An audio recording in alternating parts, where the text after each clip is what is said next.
Il y en a un qui reprend ce que vous dites, Guillaume Patrimoine, c'est Édouard Philippe. Édouard Philippe qui hier a publié un post sur LinkedIn proposant un deal aux entreprises, 50 milliards de baisse d'impôts contre 50 milliards de baisse d'aides.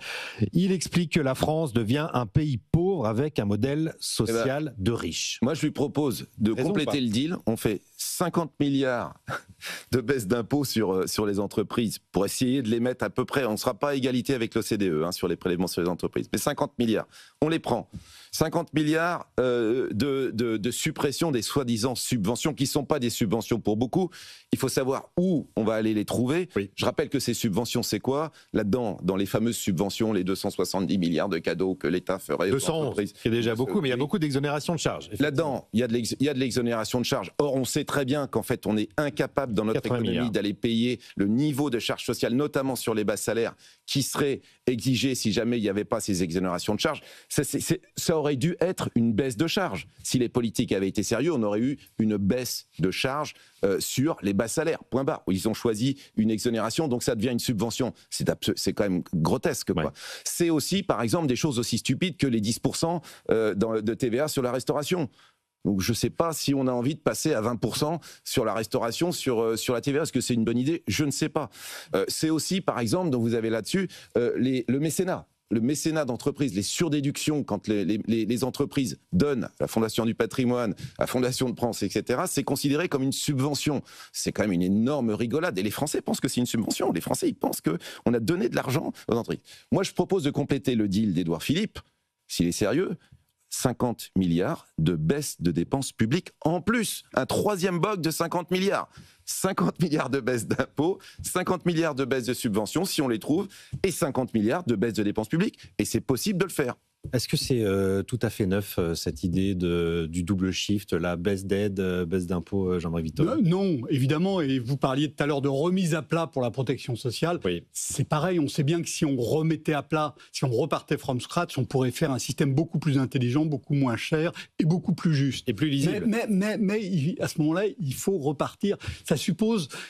Si vous faites les 50 milliards pour les entreprises, il y a beaucoup d'entreprises qui vont avoir plus d'argent, un peu plus d'argent, et puis il va y avoir des entreprises qui vont avoir moins d'argent. Il y aura des gagnants et des perdants, c'est ce que vous dites. Parmi ces entreprises, il y a des entreprises qui vont disparaître. Oui. Et oui, parce que sans ces aides ou sans ces allègements d'une pression sociale et fiscale qui est énorme en France, eh bien, ils ne pourront pas survivre. Et cela, vous allez les entendre très très fort. Et ça, on l'accepte pas en France. Voilà. Moi, je reviens de 3 jours à Lyon, où j'étais aux Journées de l'économie, oui. Où il y a beaucoup d'économistes qui débattent, avec des élus, avec des femmes et des hommes d'entreprise. Et pendant les 3 jours, on a parlé énormément de cette histoire d'acceptabilité du changement. C'est-à-dire qu'il faut trouver un chemin, il faut prendre des mesures qui sont acceptables, et on sait bien que les perdants s'expriment toujours, et c'est normal, légitime, beaucoup plus fort que les gagnants. Oui, mais c'est dans Schumpeter, la destruction créatrice, on est OK pour la création, on n'est jamais OK pour la destruction en France. Est-ce que la réponse, c'est pas, Philippe Aghion dirait, le modèle danois, on protège l'emploi plutôt que l'entreprise, Thomas Grébine? Ouais, je pense que pour revenir sur la proposition d'Édouard Philippe, c'est pas une baisse d'impôts de 50 milliards. C'est une baisse des impôts de production même, oui, c'est assez... Mais en net, comme de nouveau, comme il y a cette complexité du système fiscal français où vous prenez d'une main pour redonner de l'autre, en net, c'est plus ou moins neutre pour les entreprises. Si vous baissez les aides et que dans le même temps vous baissez les impôts, en net, c'est pas une baisse d'impôts. Donc en fait, la vraie question derrière ça, c'est quel choix de politique économique vous faites, c'est-à-dire quelle réorientation de ces baisses d'impôts vous décidez. Et c'est là où je pense que c'est très intéressant comme type de mesure. Par exemple, on a parlé tout à l'heure, on a évoqué le pacte Dutreil. Dans le rapport de la Cour des comptes sur le pacte Dutreil, il est question, une des propositions, c'est de réorienter le pacte Dutreil en priorité vers les secteurs exposés à la concurrence internationale. Et donc là, c'est vraiment, on parle beaucoup aussi de réindustrialisation de tissus productifs. Et donc, quand Édouard Philippe propose ce package à 50 milliards, est-ce que, par exemple, c'est une baisse des impôts de production en priorité vers le secteur manuf et vers les secteurs exposés à la concurrence internationale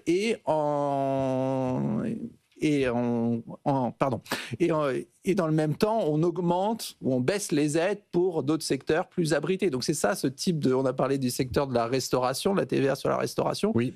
C'est typiquement ça. Est-ce qu'on augmente les impôts qui pèsent sur la restauration pour baisser les impôts qui pèsent sur les usines? Et donc c'est là où on voit bien que ça va être compliqué comme type de débat, quoi. Oui, il faut un contrat social où tout le monde se mette à peu près d'accord. Et on voit que dans la situation actuelle, c'est très compliqué. Le consensus, Jean-Marc, il a raison. Nous, ce qu'on aimerait bien en tant que chef d'entreprise, c'est évidemment le grand soir de tout ça. Simplifiez-nous la vie plutôt que de nous filer des subventions pour nous orienter, parce qu'il ne faut pas oublier, les subventions, elles ont toujours une orientation. Bien sûr. On veut vous faire ceci, on veut vous aider à faire cela, etc. Donc on vous donne une subvention. Foutez-nous la paix, voilà. Prenez l'impôt qu'on doit payer, il n'y a pas de problème. Nous, les entrepreneurs, ils sont d'accord pour payer l'impôt, ils veulent en payer le moins possible, et puis ils veulent pouvoir investir, et ils veulent un espace de liberté très supérieur à celui qui est offert aujourd'hui en France, parce qu'on a accumulé des textes, des lois, des mots, et surtout des autorités. C'est ce que je vois en ce moment beaucoup. On a autant d'accumulation de mots obligatoires, de textes qui nous embêtent, que d'autorités. Et la grande démultiplication des 15 dernières années, ce sont les autorités. Aujourd'hui, quand vous posez un permis de construire... Française ou européenne ? Non, vous allez voir, vous avez une accumulation. Quand vous posez un permis de construire, autrefois... Vous alliez voir monsieur le maire, il avait ses services de l'urbanisme. Aujourd'hui, vous n'allez plus voir monsieur le maire. Pour peu que vous ayez besoin de bouger un peu le PLU, c'est la communauté de communes. Donc c'est un autre truc. Puis monsieur le maire, il va instruire son permis, mais si vous êtes dans une opération d'intérêt national, le permis ne vous est pas donné par monsieur le maire, il vous est donné par monsieur le préfet. Et si vous avez besoin, par exemple, de faire des bureaux, vous allez tomber dans l'agrément promoteur bureau. Est-ce que c'est le préfet de région qui lui-même vous donne son permis? Eh bien non, c'est pas le préfet de région. C'est pas le préfet, de département, c'est le préfet de région. Vous avez un deuxième préfet qui va de nouveau réinstruire votre truc là. Et puis à un moment donné, vous arrivez et puis on vous dit, eh bien maintenant c'est l'enquête faune et flore pour aller savoir.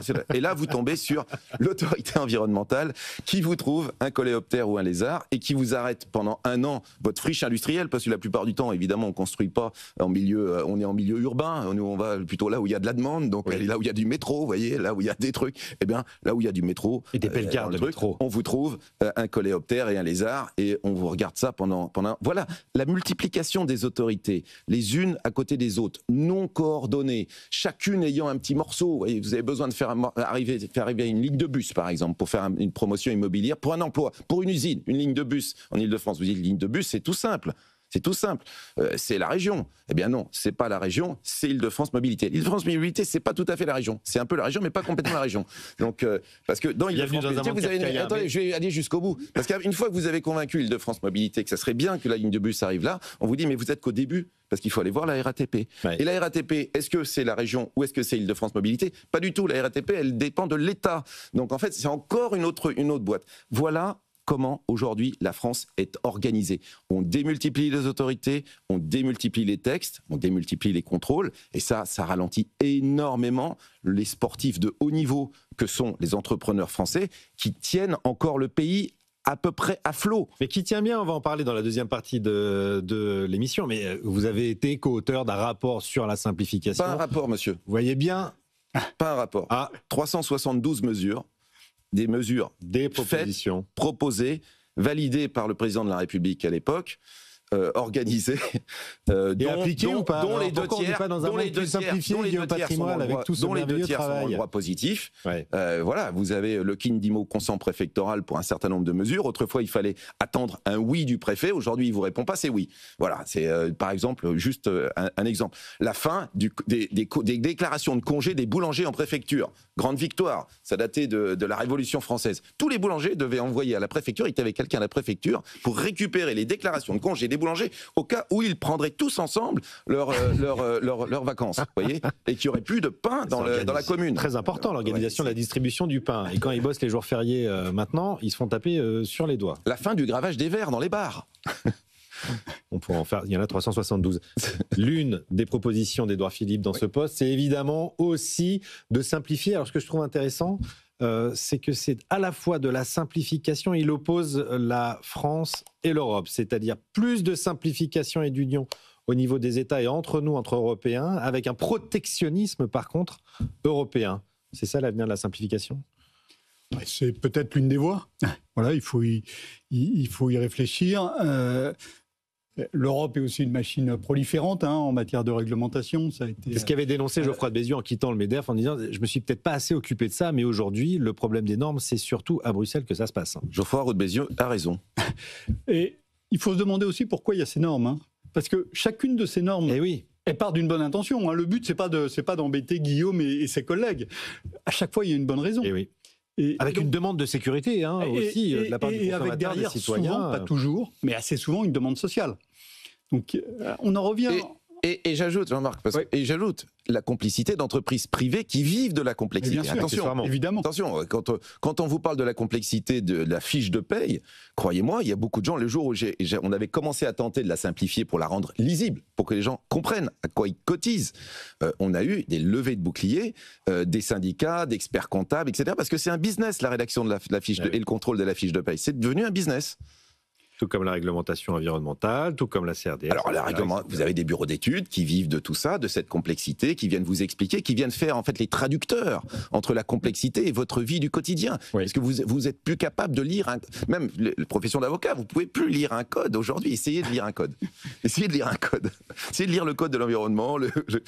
Non, c'est impossible. Bon, donc ce que je comprends, c'est qu'on n'est pas prêt de voir une simplification, de grands soirs, de remise à plat générale. Moi, je pense que c'est possible. Avec. Je pense que c'est possible. Je vais vous expliquer. Je pense que c'est possible.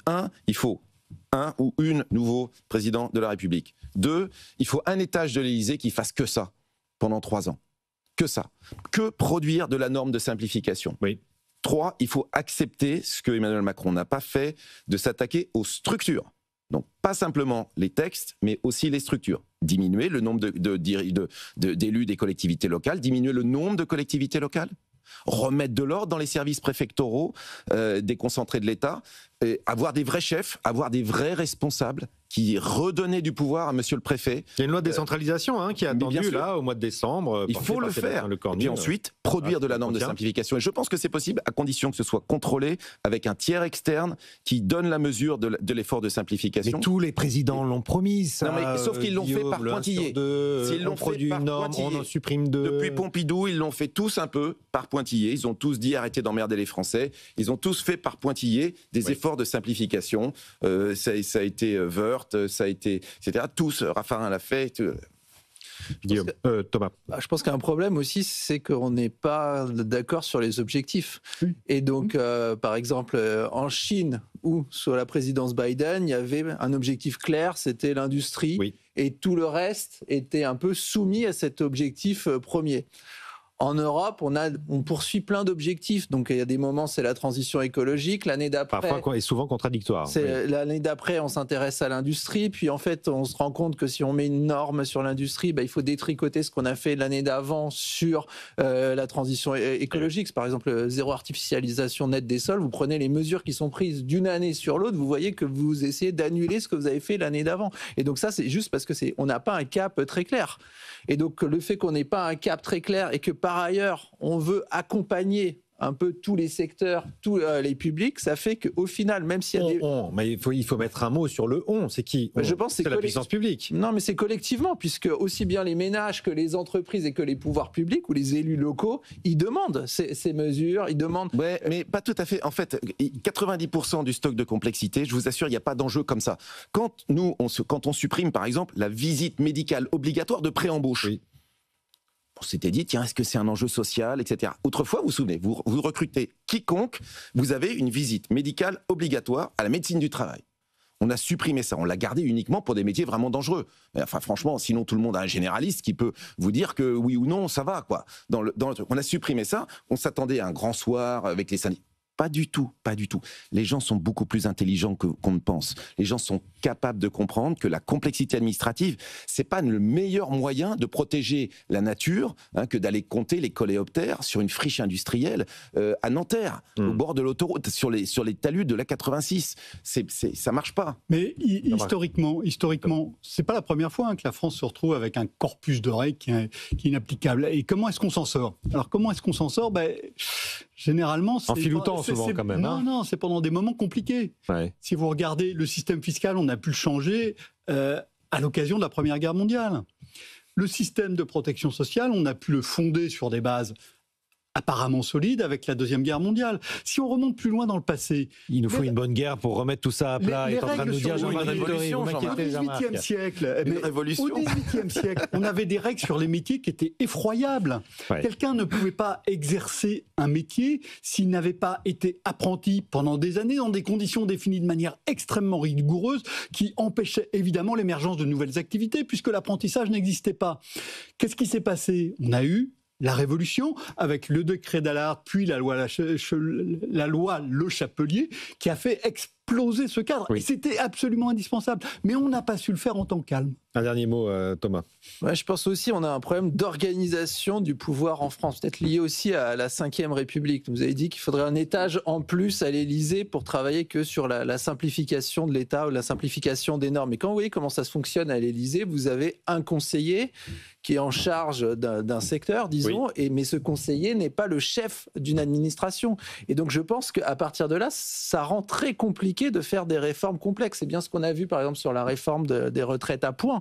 C'est que je pense qu'à un moment, vous avez une structure très, très pyramidale et puis au final, vous avez à la tête des gens qui n'ont pas une énorme administration à leur service. Et donc si vous voulez faire de la complexité, je pense que c'est assez compliqué parce que justement, en fait, ça repose sur un très petit nombre de personnes et donc quand vous êtes un très petit nombre de personnes, vous ne pouvez pas gérer des réformes extrêmement complexes. Je pense qu'à un moment, même dans l'organisation de l'État, ça pose problème. Vous avez tout à fait raison. Et pourquoi c'est l'Élysée qui a la solution et aucun autre ? Tout simplement parce que la complexité administrative, elle est très très vite interministérielle. Eh oui. Donc, Emmanuel Macron avait demandé à son ministre Le Maire de s'occuper de et très très vite, il tombe sur un mur. Pourquoi ?